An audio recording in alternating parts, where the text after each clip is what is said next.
बलूचिस्तान के इलाके मस्तूंग में सिक्योरिटी फोर्सेस जो ऑपरेशन 3 दहशतगर्द मारिजी विया। दहशतगर्दन से विढ़ंदे पाक फौज जो एक मेजर और एक जवान शहीद। ISPR मूजिब फोर्सेस की इंटेलिजेंस बेस ऑपरेशन दौरान फितनतुल हिंदुस्तान जा 3 दहशतगर्द मारिजी विया। फायरिंग की डेवट में खुशाब से वास्तो रखंदड़ मेजर ज़ैद सलीम और जहलम वासी सिपाही निजाम हुसैन शहीद। सदर आसिफ अली जरदारी और वज़ीर आज़म शहबाज शरीफ पारा सिक्योरिटी फोर्सेस के शहीद जवानन के भेटा पेश। दहशतगर्दन खिलाफ कामयाब ऑपरेशन की वाखाण। सदर चयो तो फोर्सेस जूं कुर्बानियों रायगा न वेंदियूं। भारतीय पुठभराई हेठ थींदड़ दहशतगर्दी के खात्मे ताईं ऑपरेशन जारी रहंदो।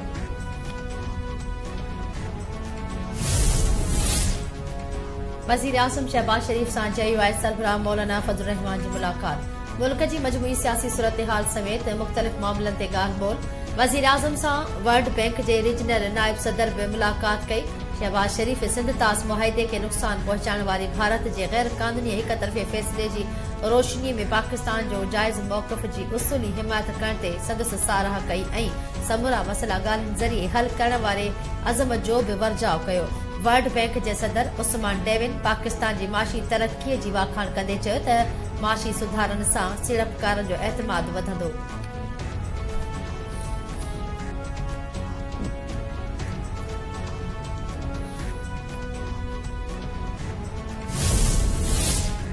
सदर आसिफ अली जरदारी से चीन के सफीर ज़ाई डोंग की मुलाकात। बेतरफ़न लागापन गडियल दिलचस्पी वारन मामलन और इलाकाई सहकार ते ॻाल्हियूं। सदर आसिफ अली जरदारी चयो तो पाकिस्तान चीन से लागापन के इंतहाई अहमियत दे थो। पाकिस्तान में व्यापार मईशत सकाफत और इलाकाई राबतन के हथी वठाइण जा मौक़ा मौजूद आहिनि। ख़िते में अमन सलामती और खुशहाली लाइ गॾिजी कम करण की ज़रूरत है। चीन हर ॾुखे वक्त में पाकिस्तान जो भरपूर साथ ॾिनो आहे।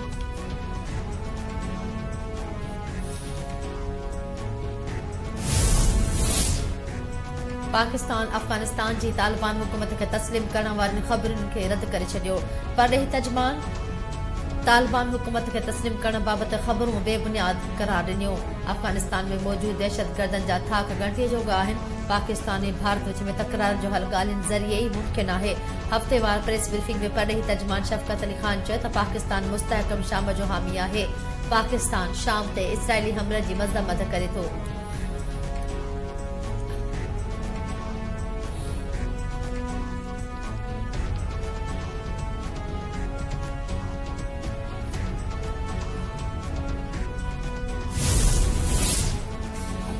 आलमी अमन और सलामती लाइ OIC और गडियल क़ौमुनि जो पाकिस्तान की सरबराही हेठ इजलास।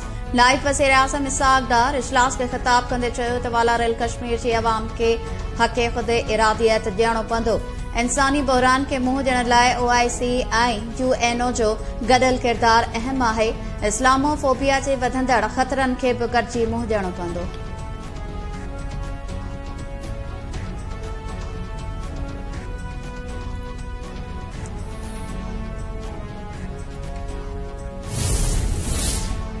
कश्मीर पाकिस्तान जे साह जी रग हुई आहे ऐं सदाई रहंदी। आंगुरनि ते ॻणण जेतिरा दहशतगर्द पाकिस्तान ऐं बलूचिस्तान जी तरक्की जो रस्तो नथा रोके सघनि। DGISPR जो लाहौर में किंग एडवर्ड मेडिकल यूनिवर्सिटी जो दौरो ऐं शागिर्दनि सां ॻाल्हि ॿोल। यूनिवर्सिटी आमद ते इंतिज़ामिया ऐं शागिर्दनि DGISPR जो शानदार आदर भाव कयो। DGISPR ऑपरेशन बुनियादुल मरसूस में पाक फौज जे हिकमत अमलीअ ते रोशनी विधी। लेफ्टिनेंट जनरल अहमद शरीफ चौधरी चयो त हक़ वारी जंग में कामयाबीअ में अवामी हिमायत ख़ासि तौर ते नौजवाननि जो किरदार अहम आहे। आंगुरनि ते ॻणण जेतिरा दहशतगर्द बलूचिस्तान ऐं पाकिस्तान जी तरक्की जो रस्तो नथा रोके सघनि।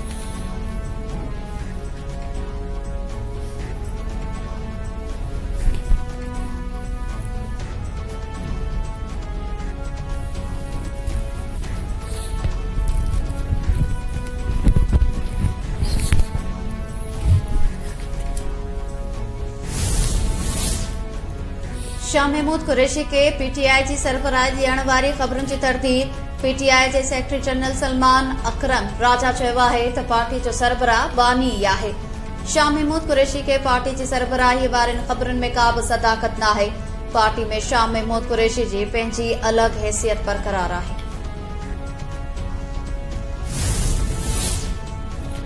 केपी में कंहिं बि ऑपरेशन जी इजाज़त न ॾींदासीं ऐं नई वरी सूबे में गुट तालिबान क़बूल आहिनि। खैबर पख्तूनख्वा जे वॾे वज़ीर अली अमीन गंडापुर जी ऑल पार्टीज़ कॉन्फ्रेंस खे ख़िताब। पीपल्स पार्टी नून लीग JUI ऐं अवामी नेशनल पार्टी EPC में शरीक न थियूं। अली अमीन गंडापुर ख़िताब कंदे चयो त दहशतगर्दी ख़िलाफ़ जंग जे नाले ते ड्रोन इस्तेमाल थियण न घुर्जे। बॉर्डर खे महफ़ूज़ बणाइण लाइ वफ़ाक़ी हुकूमत असां सां गॾु वेहे। पहिरीं कयल ऑपरेशन जो को बि नतीजो न निकितो हो, हाणे बि को ऑपरेशन क़बूल न हूंदो।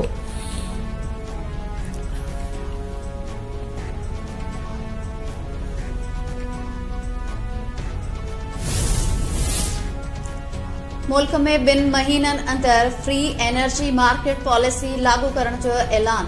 तवानाई वारे वज़ीर अवैस लकारी आलमी बैंक जे वफ़द सां मुलाक़ात दौरान चयो त नई पॉलिसी लागू थियण खां पोइ बिजली जी ख़रीदारीअ में हुकूमत जो किरदार ख़त्म थी वेंदो। CTBCM मार्केट में बिजलीअ जो वापार कंदी।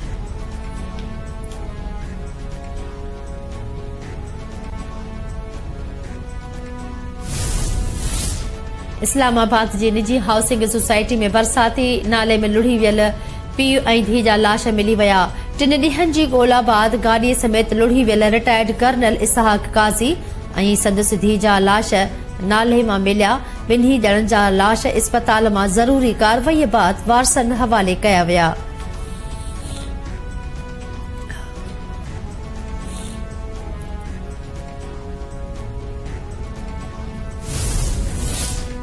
सिंध जे इक़्तिसादी ऐं मुआशी वसीलनि जी मालिकीअ जो हक़ कंहिं बि सिंध दुश्मन कुवत हवाले करण न ॾिनो वेंदो। वसीलनि खे बचाइण ऐं सिंध दुश्मन मंसूबनि जे ख़ात्मे लाइ अवाम खे ॿाहिरि निकिरणो पवंदो। SUP जे सदर सैयद ज़ैन शाह जूं टंडो मोहम्मद ख़ान में मीडिया सां ॻाल्हियूं। सैयद ज़ैन शाह चयो त सिंध जे बेटुनि ज़मीनुनि जी वालार ऐं डेमनि जी अदावत ख़िलाफ़ भरपूर जिदोजहद जारी रखबी। एतमाद करण ते जूनियर ज़ुल्फ़कार भुट्टो जो थोराइतो आहियां। सिंध जे हक़नि लाइ गॾिजी जिदोजहद कंदासीं।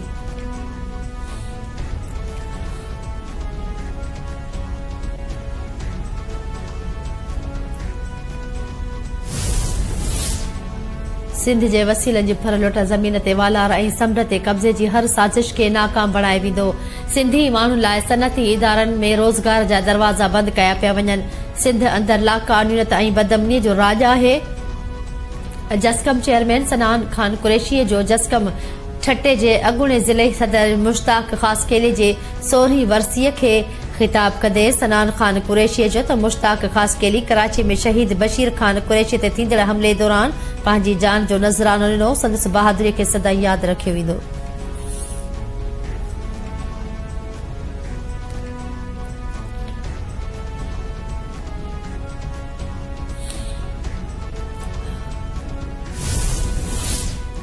समूरे मुल्क जे यूटिलिटी स्टोर जे मुलाज़मनि जो मुतालबनि जी मञत लाइ इस्लामाबाद में चौथे ॾींहुं बि एहतजाज।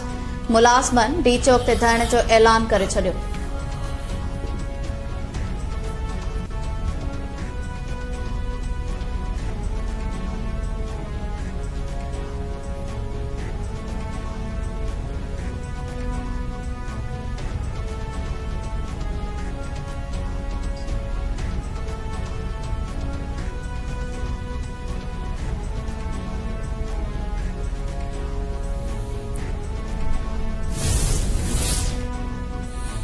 रोड़ी जे लेंसडाउन पुल तां कराची वासी जोड़े पारां हंज वरतल पुट समेत दरिया में टपो ॾियण वारे मामले नओं रुख इख्तियार करे वरितो। नौजवान पारां ज़ाल ऐं पुट खे दरिया में उछलाइण बाद पाण बि टपो ॾियण जो इंकशाफ। नेवीअ जे रेस्क्यू टीम नौजवान वसीम आराई खे बचाइण वरितो। संदसि ज़ाल मुस्कान ऐं 28 वरियनि जो पुटु गुलाम अब्बास जी ॻोल्हा जारी। पुलिस जो चवणु आहे त नौजवान वसीम खे हिरासत में वठी खांस पुछा ॻाछा कई पई वञे। असल हक़ीक़तूं साम्हूं अचण बाद वधीक कार्रवाई कई वेंदी।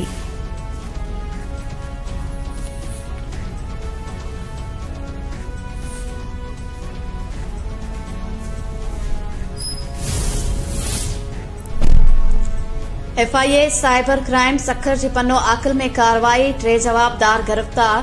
केस दाख़िल। FIA अमलदारनि जो चवणु आहे त PTA जी शिकायत ते पन्नो आकिल में मोबाइल मार्केट ते छापो हणी मोबाइल फोन जे MI नंबर में टेम्परिंग ऐं गैरकानूनी अनलॉकिंग करण ते निसार अवेज़ ऐं अरसलान खे गिरफ़्तार कयो वियो आहे।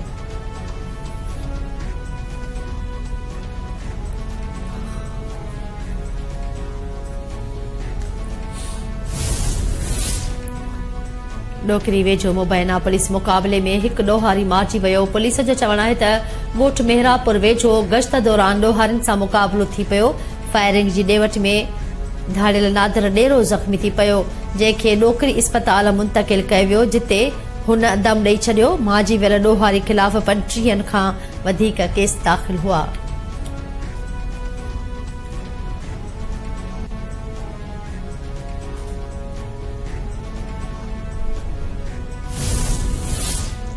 कराची जे इलाइक़े एहसानाबाद में फायरिंग, नौजवान क़तल, 2 ॼणा ज़ख़्मी, लाश ऐं ज़ख़्मी इस्पताल मुंतक़िल।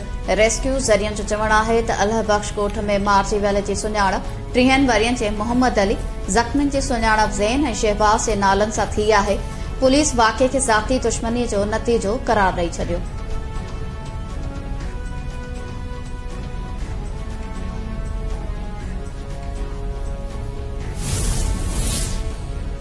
निंदो ऐं ख़ैबर भरिसां रोड हादसनि जे नतीजे में निगर ऐं निगरी फोत। निंदो भरिसां थरकोल रोड ते कोच जो रिक्शा खे टक्कर लॻण सबबि निगर सजाद सुमरो फोत थी वियो।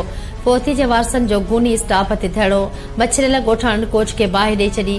ख़ैबर भरिसां क़ौमी शाहराह ते मज़दा जे टक्कर में 12 वरहनि जी निगरी नाज़िया सोलंगी हयाती विञाए वेठी। मटियारी ज़िले में क़ौमी शाहराह ते रोड हादसनि में 24 कलाकनि दौरान 4 इंसानी जानियूं ज़ाया थी वयूं।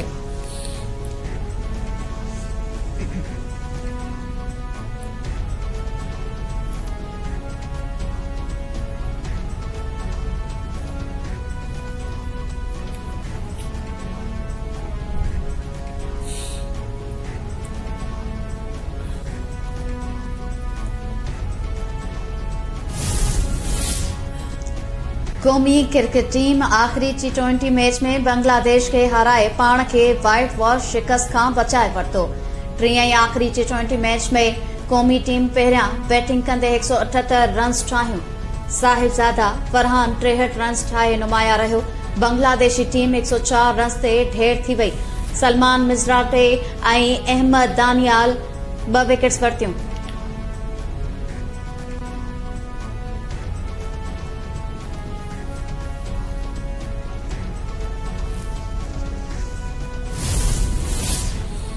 रूस में मुसाफ़िर जहाज किरी तबाह, अमले समेत 49 माण्हू फोत थियण जी तस्दीक थी वई।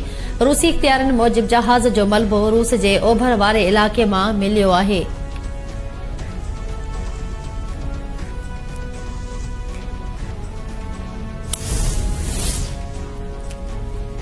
कंबोडिया जे थाईलैंड ते मिसाइल हमलनि बाद ॿिन्ही मुल्कनि में छिकताण वधी वई। थाईलैंड F-16 जंगी जहाज सरहद वटि पहुचाए छॾिया। कंबोडिया खे भरपूर जवाब ॾियण जो ऐलान। कंबोडियन फौज जे हमले में हिकु थाई फौजी समेत 12 ॼणा मारिजी विया हुआ। थाई परॾेही वज़ारत जो चवणु आहे त कंबोडिया हमलनि में इस्पताल ऐं शहरी आबादी खे निशानो बणायो। हमलनि जो भरपूर जवाब ॾिनो वेंदो। चीन जे परॾेही खाते जो ॿिन्ही मुल्कनि खे छिकताण घटाइण ऐं मामलो ॻाल्हियुनि वसीले निबेरण ते ज़ोर।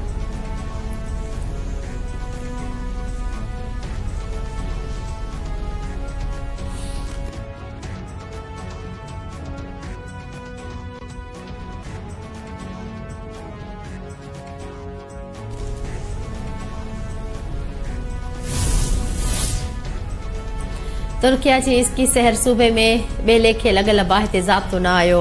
बाहि विसाइण जी कोशिशुनि दौरान 5 फायर फाइटर्स ऐं 5 इमदादी कारकुन हयातियूं विञाए वेठा।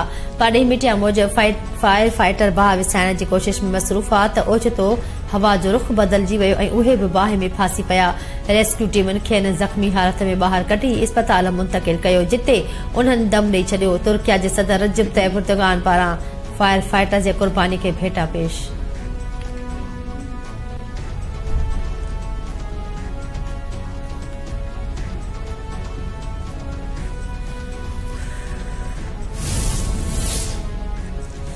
टूर डी फ्रांस जो 17 मरहलो इटली जे जोनाथन मेलान खटे वरितो। इटली जी साइक्लिस्ट मुक़रर फ़ासिलो 2 कलाक 25 मिंट 30 सेकेंड में तय करे छॾियो।